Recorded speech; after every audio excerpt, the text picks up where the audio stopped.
All right, let's go ahead and get started. We are a couple of minutes past the bottom of the hour, so welcome everyone. We are here today as the Department of Labor's Family and Medical Leave Insurance Division. My name is Tracy Marshall. I'm serving as the Division Director. And I really do want to thank all of you for your flexibility and our last minute change to making this a virtual only format. We do plan to reschedule our in-person event at a later date. I'd also like to take a second to thank our Workforce Center partners for helping us get the word out about our statewide town hall series. Specifically here in Denver, I'd like to thank Tony Anderson, Dana Williams, Brett Walker, Todd Nielsen, Christopher Bertum, and James Royna. Also joining me today from the CDLE and FAMLI team are our policy manager, Lydia Wologorski, Jessica Smith, who serves as our communications manager, and Michelle Berry, our communications strategist. So let's take a quick look at our agenda for this evening. I'm so sorry, my dogs. I apologize. Quick look at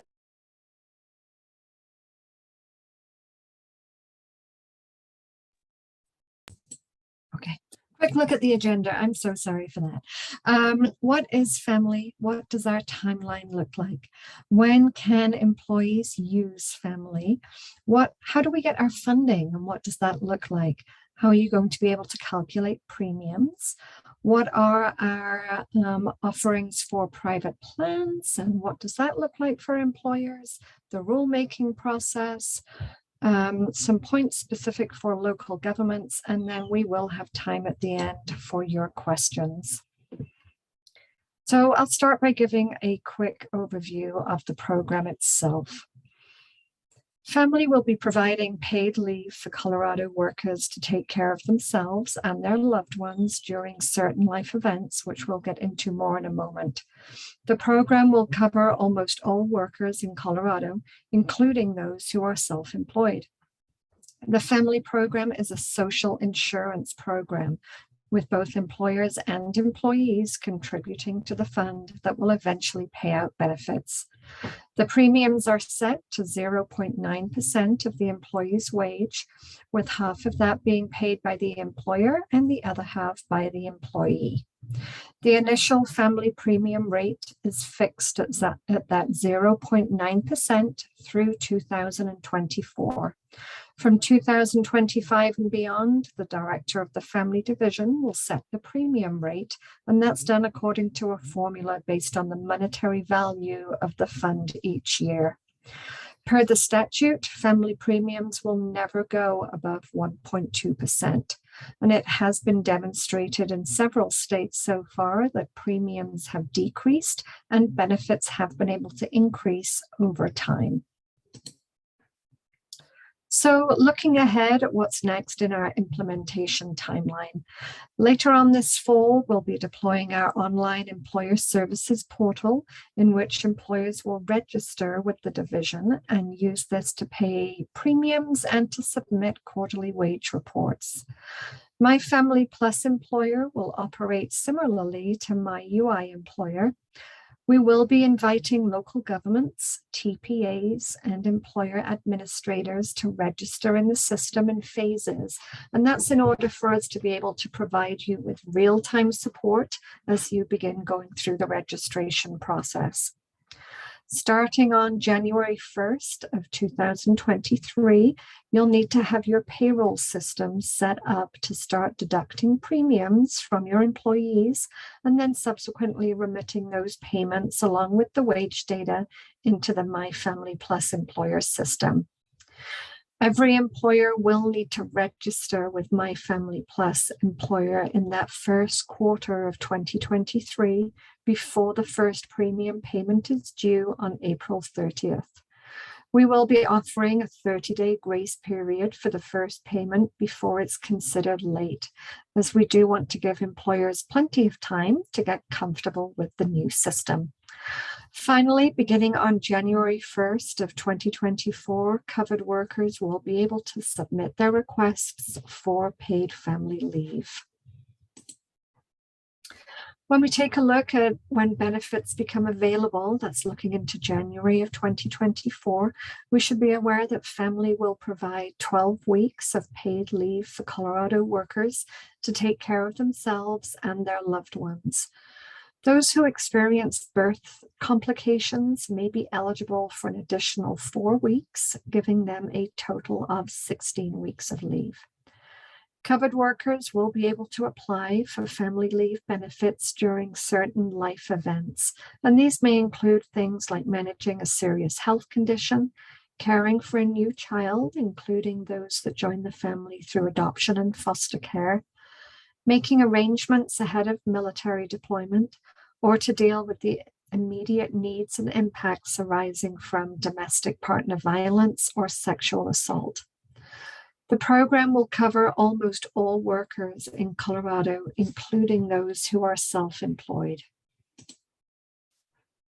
So as I mentioned earlier, FAMLI is a voter-approved initiative that will be funded by both employers and employees.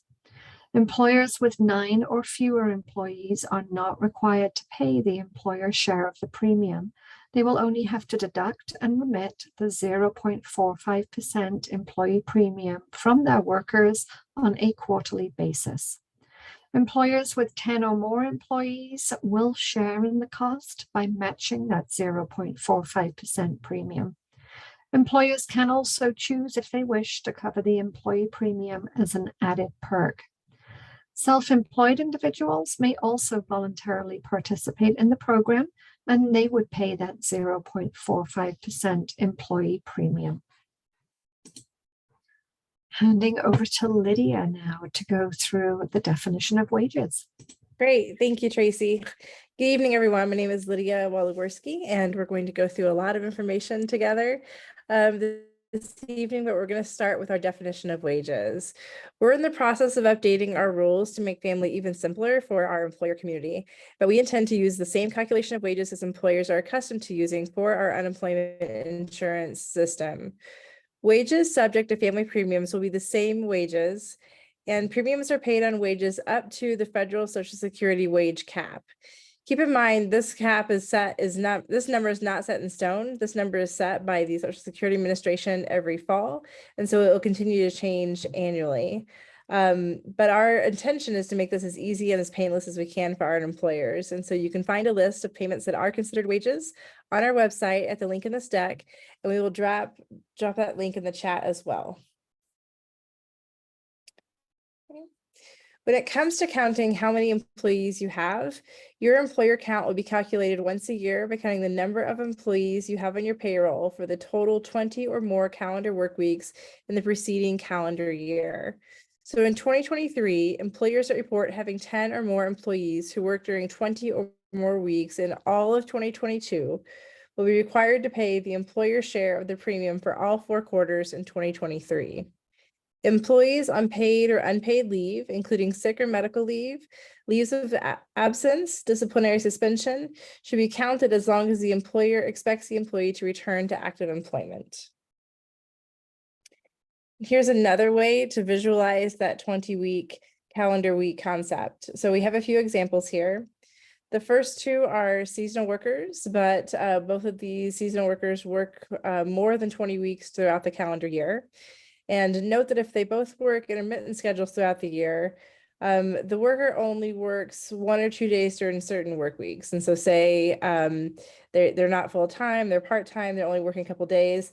Those weeks are still counted towards the 20 weeks worked, and therefore those employees are counted in that head count. The third full-time worker, say they worked more than 20 weeks, would also be counted, even though this worker left the company in August. So the final full-time worker in the box in red, let's say this person was hired to replace the worker that left in August, that employee would not count towards the total head count since they only worked 19 weeks in the year. Another common question that we get is how to count remote employees.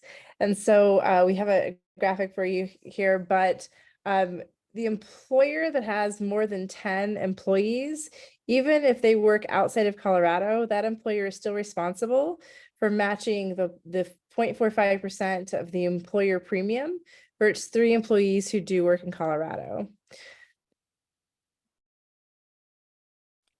The same concept applies to national employers who have employees all over the country. And so we count the total number of employees by that employer, and you're only paying premiums or remitting premiums for the employees that work in Colorado. And so you'll be required to remit the full 0.9% of premium for its 8 employees in Colorado in this scenario.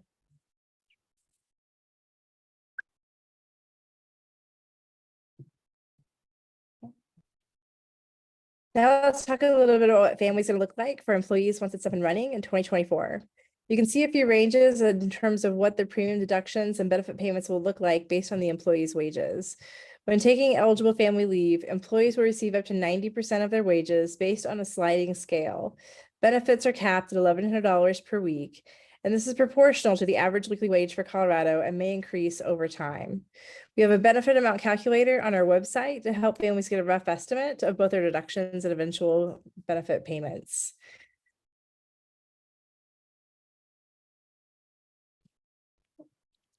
And before we dive into private plans, we want to emphasize that nearly every Colorado employer will be required to provide a robust paid family and medical leave program, whether they participate in the state-run family option program or secure an equal or greater private plan or self-insured option. The only employers who are not required to provide an equal or greater paid leave program are federal employers with employees inside of Colorado, some railroad employers, local government employers who opt out.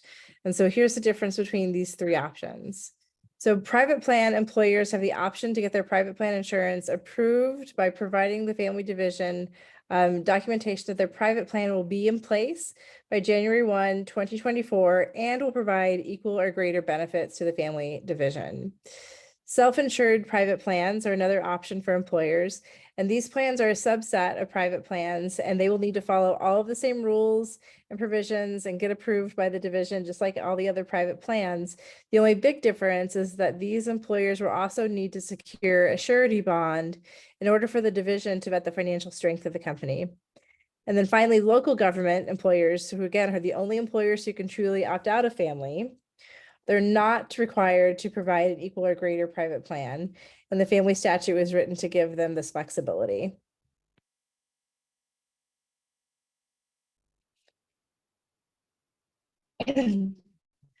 Our proposed private plan rules have not yet been adopted, and after gathering extensive feedback from various stakeholders, we have finally filed and published these rules on our website, and you can review those on the website and also submit a public comment. These rules are still subject to change up until the time they are adopted, but in order to qualify for an approved private plan, employers must offer a plan to employees that provides all the same rights, protections, and benefits of the Colorado Paid Leave Program. So in order to be approved, the private plan must offer at least the same number of weeks, offer at least the same level of wage replacement for each week of benefits, include no additional requirements or conditions, deduct no more than the same amount from employee paychecks as a state plan, cover all employees for the duration of their employment, and remain compliant with additional requirements established by the family division. We understand that employers need some time to shop around for their private plan options, and this can't happen until the private plan marketplace is up and running. So we've created a scenario by which all Colorado employers were going to begin paying premiums in 2023, and those who secure an approved private plan on or before January 1, 2024 will be issued a refund of paid 2023 premiums. So we do anticipate a private plan marketplace to open up sometime between Q1 and Q3 of next year. We will provide more guidance as to how to apply for the private plan approval within the My Family Plus employer system, which is currently being built. So the deadline to submit a private plan application to receive that refund is October 31st, 2023. But the biggest takeaway, though, is that all employers will pay premiums next year while you shop for the private plans, and you'll be refunded once your private plan is submitted and approved by the division. say a little bit more about our rulemaking process.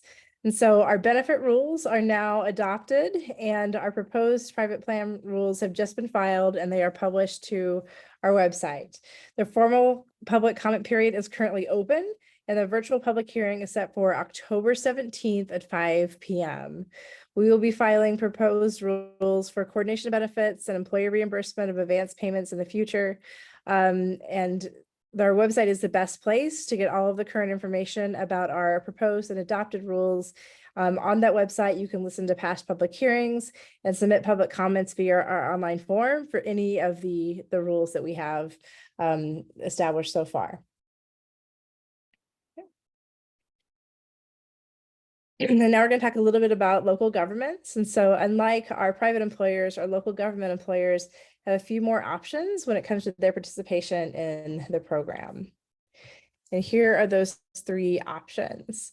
And so the first option is local governments are welcome to participate in FAMLI. And this means the local government agency agrees to pay the employer share of the premium. That's that 0.45% of wages if there's 10 or more employees, and 0% of wages if there's less than 10 employees. They also agree to remit the employees half of the premium along with wage data to the FAMLI division once a quarter. The second option for local governments is to decline all participation in FAMLI. In order to decline participation in the FAMLI program, the local government's governing body must vote to do so. The local government must then notify the FAMLI division of their vote to decline participation, and this decision is good for 8 years. And local government must hold another vote if it wishes to continue opting out beyond the 8 years. Employees in this scenario still have the option to voluntarily participate in the program, but they would be responsible for remitting that 0.45% of their wages along with their wage report to the FAMLI division every quarter. And the final option for local governments is to decline employer participation for FAMLI, but to help their employees take advantage of the benefit. And so if the local government votes to decline participation, they still have the option to assist its employees who want to individually participate in FAMLI.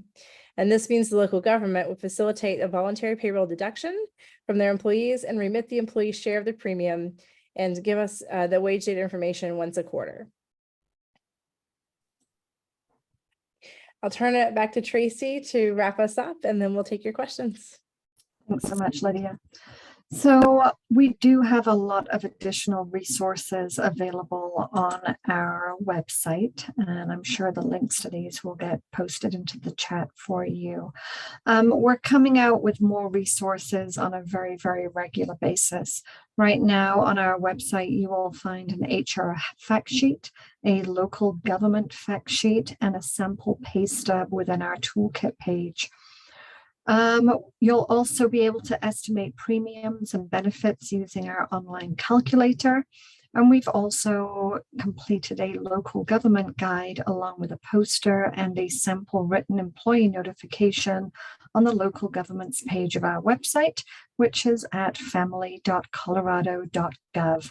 So just look for that local governments button on the employer page. Ultimately, we really do want to hear from you. You are always welcome to engage with us, and we have a variety of ways for you to do that.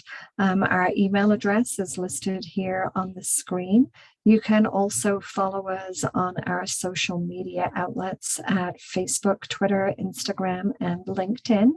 And then you can also subscribe to our newsletter, and you can do that on the famli.colorado.gov site. So at this point, we will move into questions. I know that we've had quite a few come in through the Q&A already, and Jessica is going to be moderating those for us. Thank you, Tracy. I will start with Reed. He asks, what if we plan to go private? Do I still need to deduct from employees in 2023? My employees will not want to pay in 2023 if we're going with a private plan. Sure, thanks for that, Reed. So if you as an employer are 100% confident that you're going with a private plan, you certainly don't need to withhold anything from your employees' paychecks. You just need to make sure that you've got that private plan through our system before your first payment is due, or you as an employer will need to make sure that you remit that on behalf of your employed staff. Another question here, this one is for you, Lydia, specifically about who counts as an employee. What about volunteers who receive stipends and may work for other employers? Yes, it's a great question, and we certainly love volunteers. So family premiums are around wages, and so a stipend is probably not considered a wage. But then the more important piece is that you have to meet the definition of employee under the family statute for someone to qualify. And so an employee as a two-pronged test to that, meaning that they are doing services on your behalf and they're primarily free from direction and control. So volunteers probably do not meet the definition for that. If they are working other places, though, their wages that are submitted certainly count towards their becoming a covered individual under the program. Thank you, Lydia. Another question about employees from Linda. If a company has 6 employees in Colorado and 2 out of state, then they pay premiums only for Colorado employees or all? And what about long-term contractors who are full-time? Yeah, that is a great question. And so you're only responsible for premiums for your workers that are localized in Colorado, but your head count in terms of whether or not you're going to hit that 9 or 10 employees is broader, is nationwide. So for 6 employees in Colorado and 2 out of state, you're only required to remit the premiums for the 2 workers that are localized to Colorado or that are in Colorado. So at 8 employees total, you don't have to pay the 0.9%, but it's the employer's responsibility to remit premiums for their workers. And so for the workers that are in Colorado, the employer would still need to register with the system and participate that way. Thank you, Lydia. Abigail is asking if the employer sponsors paid family leave, can they pay the employer and employee share of the premium for 2023 and then get that amount reimbursed? So Abigail, are you thinking of this as a private plan? I'm not sure I fully am following your question, and I apologize.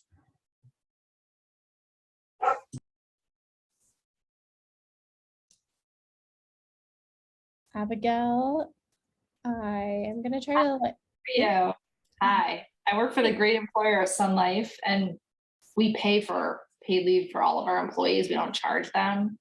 So how would can we pay, like if the mechanism to establish a private plan is not available to us before we have to start submitting those quarterly reports, are we able to like pay the money and then get reimbursed? But it would be all our money, not taking payroll deductions.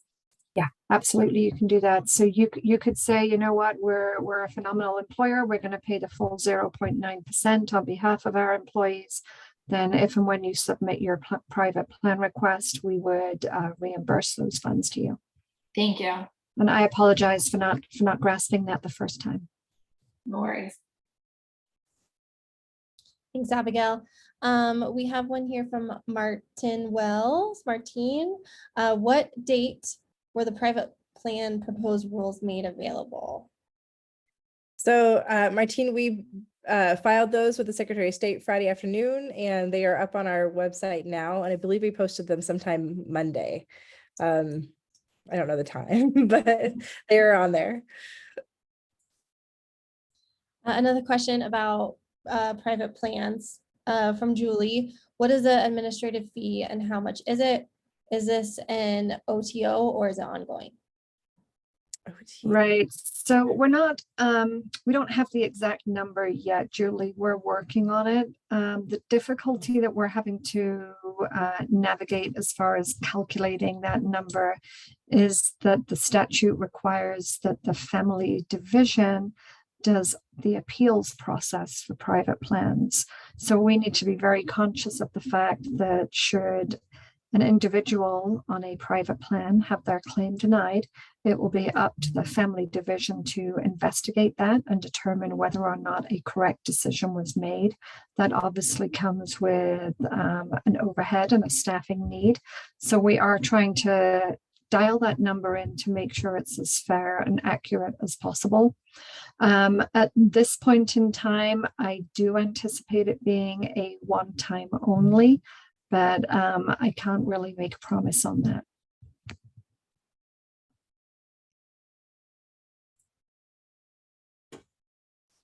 I'm going to move on here. Jennifer is asking, can you please explain again what to do with employees out of state, but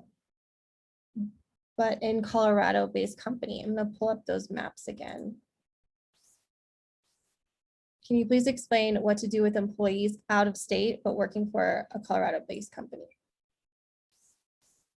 Okay. Yes, so it's where your employees' work is localized to. And so we are following the long-standing guidance from the Department of Labor that is used by unemployment insurance across the country, and talk about localizing work for the employees. And so if you have workers that telecommute and say they live in New Jersey, they're on the New Jersey plan, not the Colorado plan. You would likely already be reporting unemployment wages to New Jersey or to the state that they're actually localized in. So if you are going to cover the workers that are just in Colorado and whose work is localized to Colorado, but you're going to use your entire number of employees that work for your company towards that head count to determine whether you are a large employer or a small employer.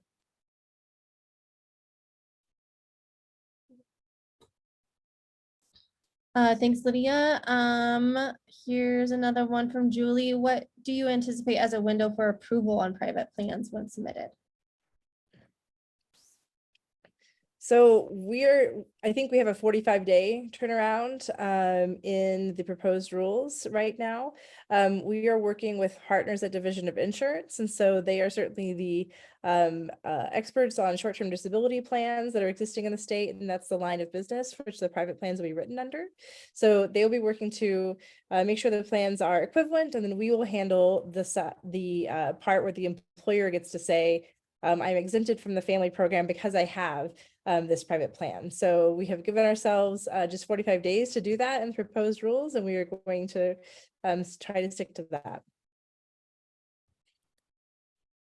Thank you, Lydia. Another question here from Reed, just going back to the refund.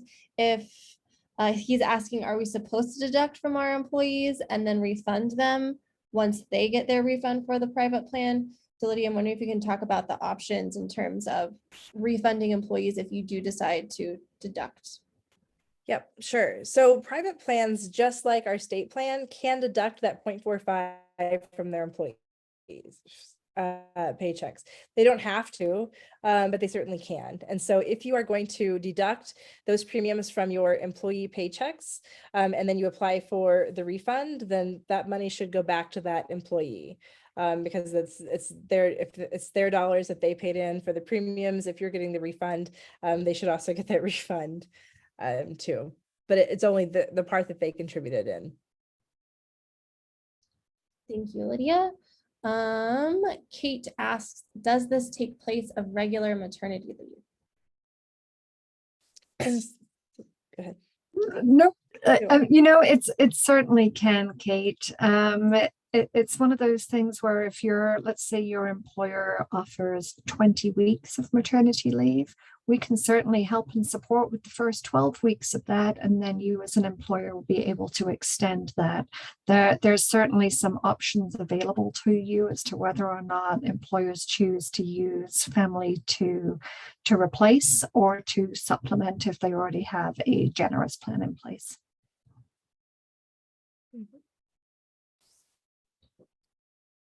Tracy is asking, is there a salary cap on wages taxed?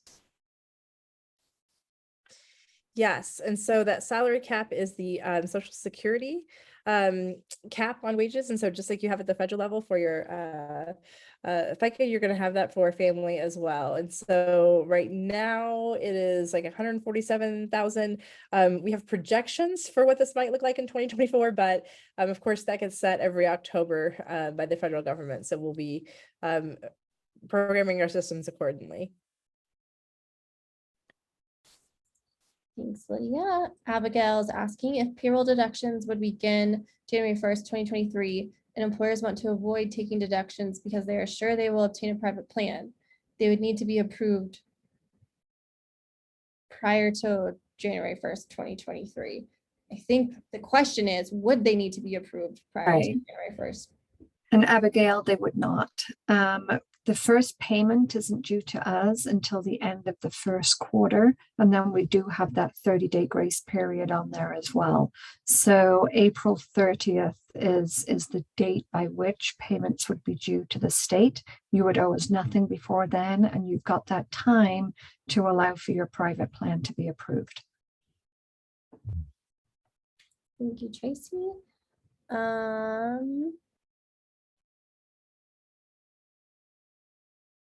Here's one from Amy about private plans that we haven't covered yet. If we are interested in the private plan, can we withhold from employees to fund the private plan and not remit them to the state? If the private plan options are cost prohibitive, can we later in 2023 opt into the state program?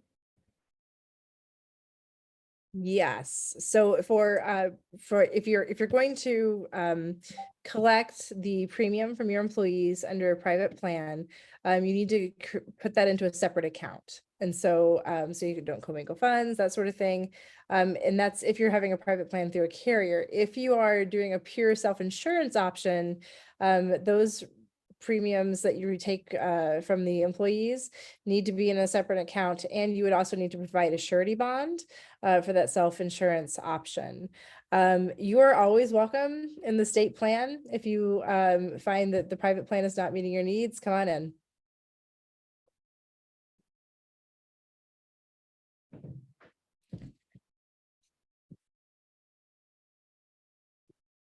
Sorry guys, I'm on mute.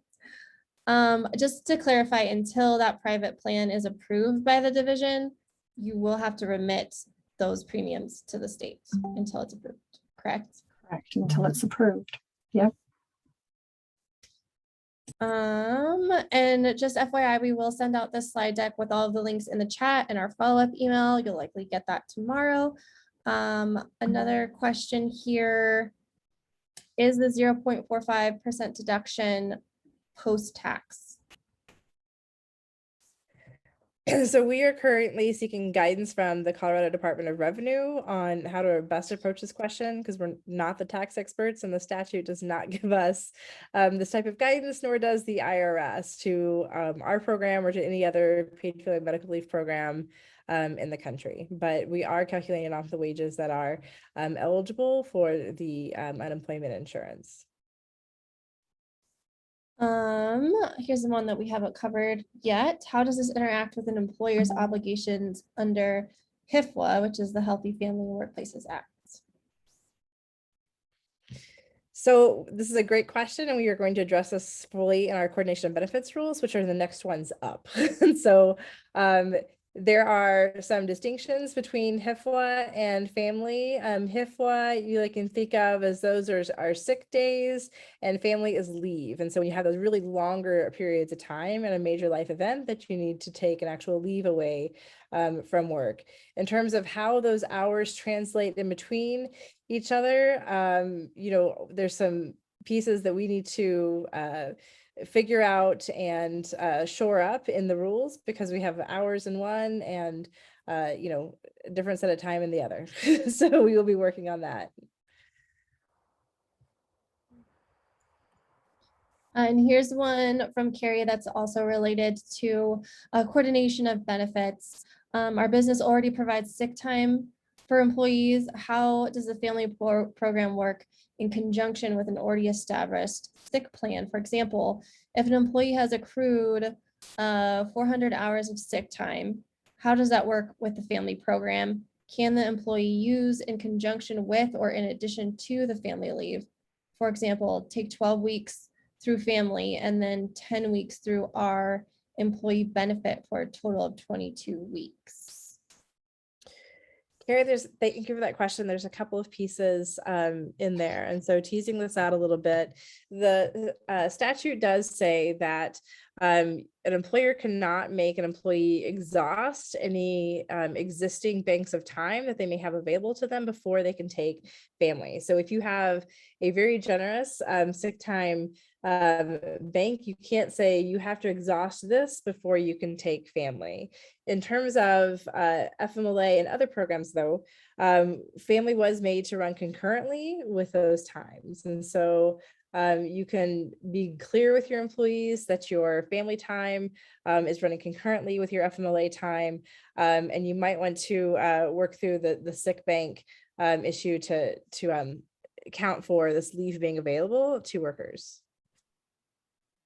I would just add in there as well that if you and your employees come to an agreement that they would like to use your internal leave to maybe top off their family leave to get them whole, get them to 100%, that's certainly something that you can come to a mutual agreement over, but it's not something that you can require of your employees.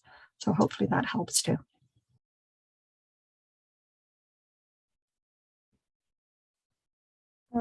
Here's one from Kim. Short-term disability will pay for maternity.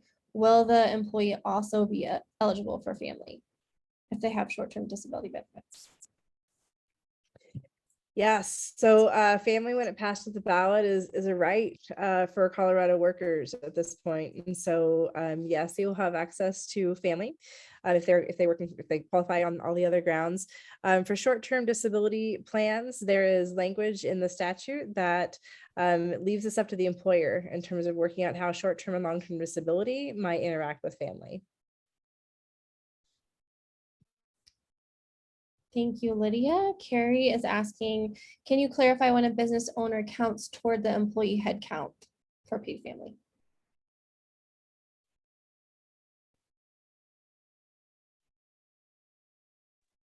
So if I understand your question correctly, it's when does a business owner count as an employee of the company towards that 20 person count? And so the statute has definitions of employee and employer. In the statute, if you're meeting the prong of of that employee prong, meaning you're not free from direction and control and you're providing services on behalf of your company or someone else, and you're on a W-2, signs might point to you also being an employee of that company, and then your wages would be subject to family. But it is kind of case by case, and that's why we're happy the statute gives us that direction. And here's one from Linda that is sort of related. Can you please explain how the self-employed program works? So how this will be available to self-employed workers? Yeah, so a self-employed worker will be able to go onto the FAMLI portal and they'll be able to register. They'll pay that 0.45%. And should they ever need to utilize the leave, we will pay them directly.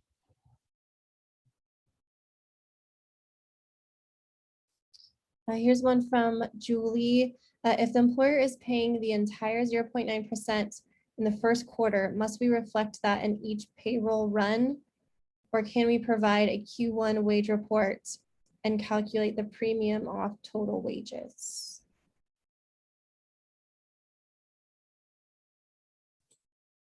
So Julie, if I'm misunderstanding your question, please correct me. So if the employer is paying the entire piece of this, you're only required to submit the wage reports once a quarter and submit the premiums to us once a quarter. If you are asking your employees to contribute that half share, you can only deduct that half share from them per pay period. You can't go back and say, oh, I forgot to deduct this, I'm going to take a larger amount. But it's really based off of the wages that you paid. And we expect those wages to be reported and the premiums paid once a quarter. So I don't think that there's a prohibition against calculating your premiums and paying those at the quarter mark, because I think that's how people will be doing it. But if you had employees that left and went back, we'd still expect their wages to be reported and premiums paid for those folks too.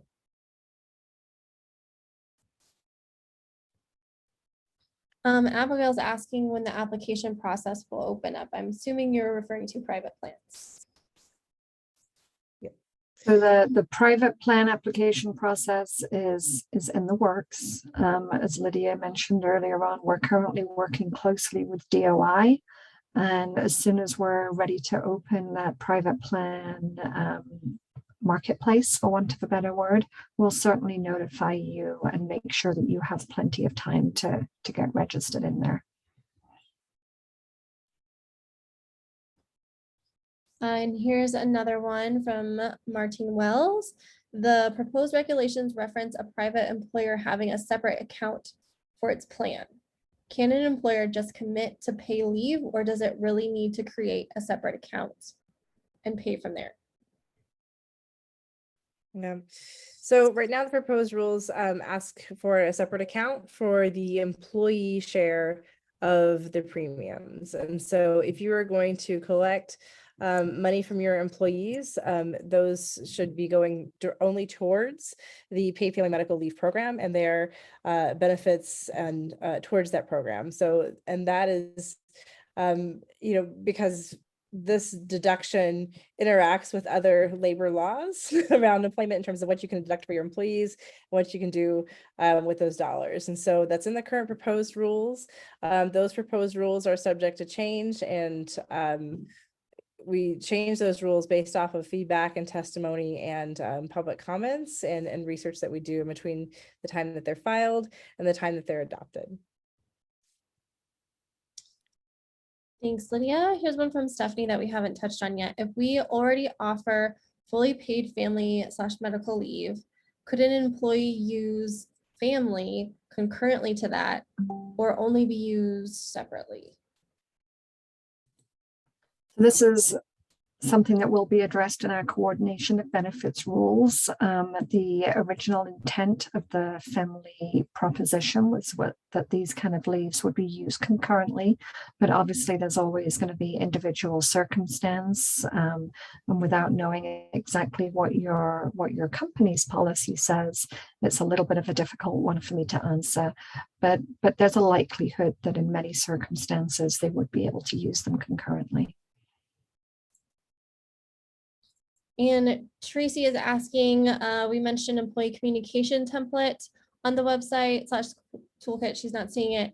I will drop this in the chat. So on our employer toolkit, we have a poster, an HR fact sheets, and a couple of other things. We also have the local government guide on our local government page. And on that page, we have an employee notification template and poster specific to local governments if they're considering opting out or have already opted out and need to notify their employees.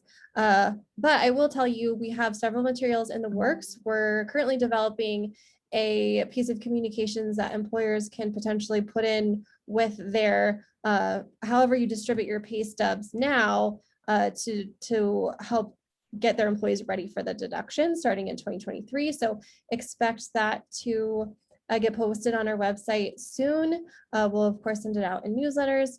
And please sign up for our newsletters and modify your email preferences so you can get communications designated to certain topics. So thank you, Tracy. I will drop that in the chat shortly. Stacy would like to revisit the localization. So I'm gonna just move this along. She's asking if we could hear about a Colorado employer with a handful of out-of-state employees again, one more time. So I guess it was this one. Yeah, absolutely. Thanks, Stacy. Okay, so there's two things at play here. So the first piece is, how do I calculate whether I'm a big employer and I've got 10 or more people, or I'm a small employer, I have 9 or fewer. If it's a question of that 9 to 10 piece in terms of whether I'm paying the 0.45%, I'm remitting that on behalf of my employees, or if I'm paying that 0.9%, we count all the employees that are working at that company, whether they are located in Colorado, or, Wyoming, New York, wherever.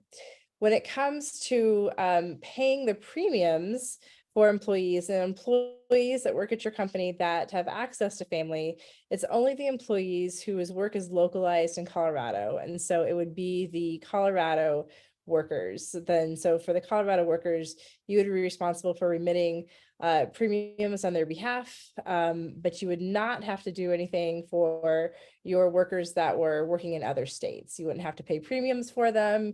You don't have to, they're not eligible for the leave. And they're only come into play when we're talking about the head count piece between that 9 and 10. And if you have more questions, please ask them.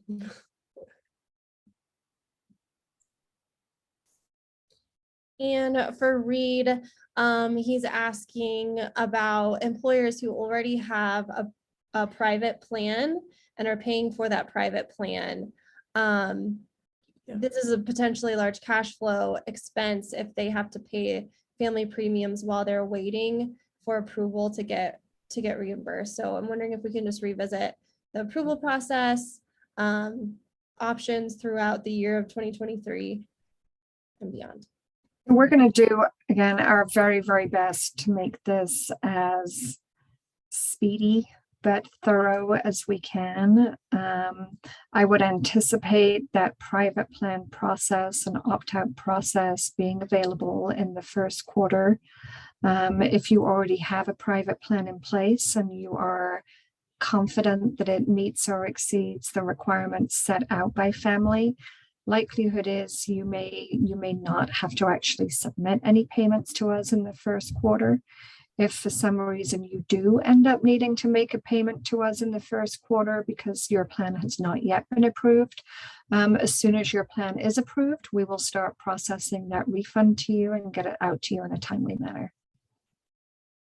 Hopefully that helps, Reed. All right, we have gotten through all of our questions in the Q&A. We have several links in the chat. Like I mentioned, we will send out the slide deck with all of the links that we shared. Most likely you'll get that tomorrow. If anyone has any last minute questions, feel free to scoot them in. Here we go, Hanny. Is there a list of other states who have similar private plan options that we can research?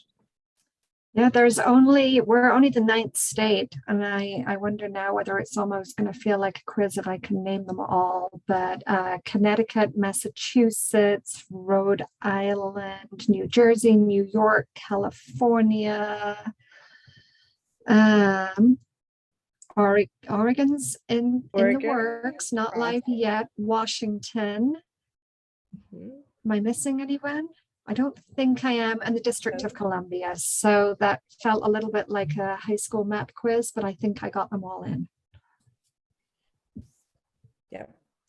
Madison, and there's a few other states that are really just coming online now. Yeah. Madison, we will include a link to this recording to the session along with the deck. It will just take us some time to get that up and available to you. So we'll be on the lookout out for that tomorrow.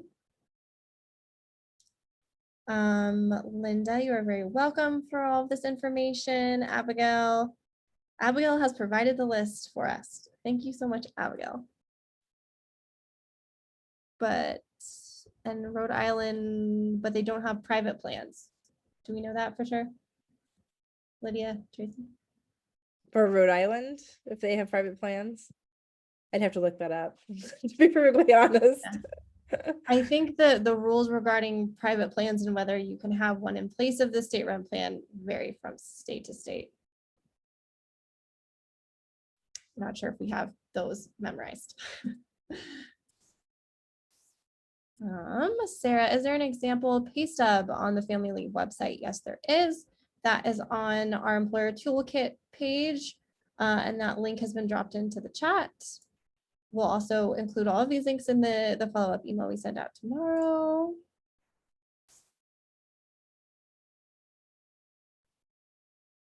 Abigail says just Rhode Island and DC don't support private plans. All the other states do. Thank you, Abigail. Tracy, here's another question. If we hold a private plan and collect employee premiums and they are not used in a year, do they carry over from year to year, or do they need to be refunded to the employees? Oh, that's a great question. So this is a social insurance fund. So the contributions that they make, the premiums that they pay, go into that one shared pool. It's not based on dollars in, dollars out. It's not a use it or lose it kind of program. And if I may add to that, so Tracy, if you're doing a private plan, and you're collecting those dollars into that separate account, and those are can be used to provide benefits for your employees. And so yes, you can build your fund out of those premiums, just like the state can. So those roll over. You don't have to give them back to your employees if it's in a separate account and it's used for the administration of your plan.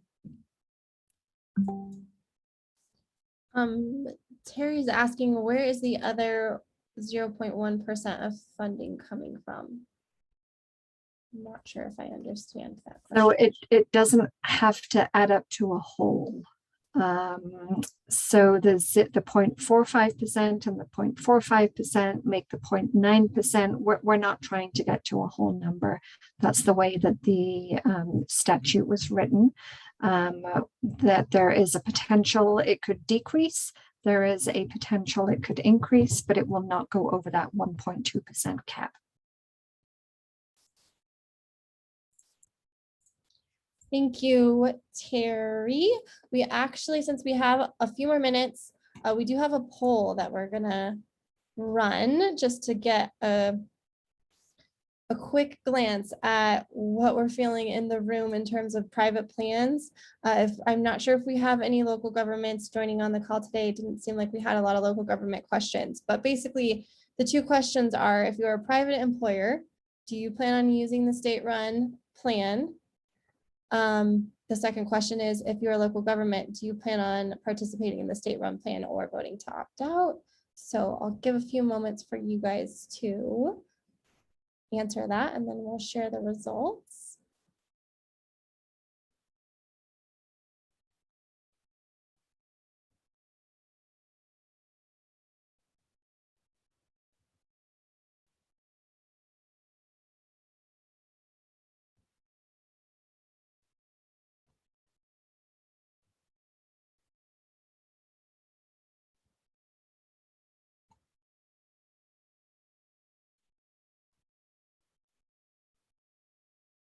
Got about 63% who have voted.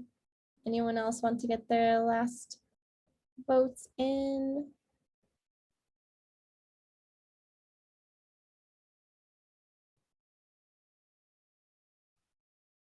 Okay, I'm gonna end the poll and share these results so everyone can see.